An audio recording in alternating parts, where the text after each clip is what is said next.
कल्पना कीजिए, अगर एक निर्णय बदल जाता तो महाभारत का पूरा इतिहास बदल सकता था।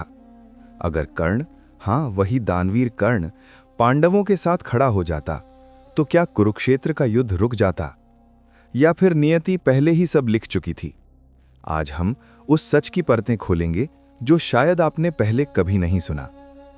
युद्ध शुरू होने से पहले एक रात श्री कृष्ण स्वयं कर्ण के पास गए।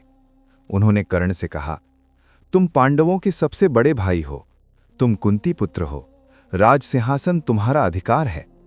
सोचिए, जिस व्यक्ति को जीवन भर सूत्रपुत्र कहकर अपमानित किया गया, उसे अचानक बताया जाए कि वो राजवंशी है। कृष्ण ने सिर्फ सच नहीं बताया, उन्होंने प्रस्ताव भी दिया।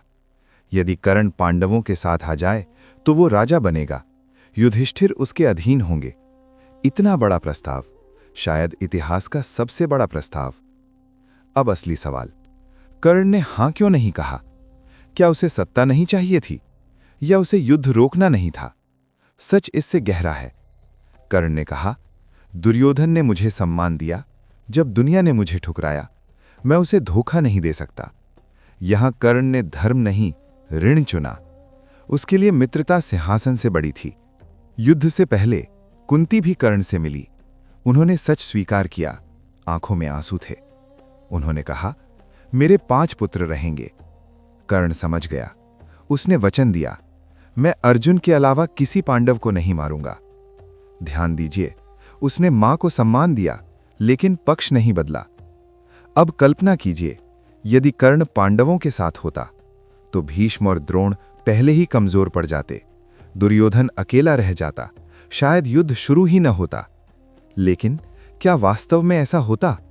महाभारत सिर्फ व्यक्तियों का युद्ध नहीं था, ये अहंकार, प्रतिशोध और कर्मों का परिणाम था। दुर्योधन का हठ, शकुनी की चाल, द्रौपदी का अपमान, ये सब पहले ही युद्ध तय कर चुके थे। सवाल ये नहीं कि कर्ण पक्ष बदलता तो क्या होता, सवाल ये है, क्या नियति बदल सकती थी? महाभारत हमें एक बात सिखाती है, कुछ युद्ध तलवार से पहले मन में शुरू होते हैं, और जब मन का युद्ध चरम पर पहुंच जाए तो फिर कृष्ण भी सिर्फ मार्गदर्शन दे सकते हैं, पर निर्णय मनुष्य को ही लेना पड़ता है। कर्ण ने सिंहासन नहीं चुना, उसने कर्तव्य चुना, अपनी नजर में सही कर्तव्य। लेकिन क्या वो निर्णय सही था? आप क्या सोचते हैं? यदि कर्ण पांडवों के साथ आ जाता तो क्या महाभारत रुक जाता? कमेंट में जरूर लिखिए। और अगर आप महाभारत के ऐसे छुपे रहस्य जानना चाहते हैं तो आपका एक सब्सक्राइब हमें अगली कहानी तक ले जाएगा।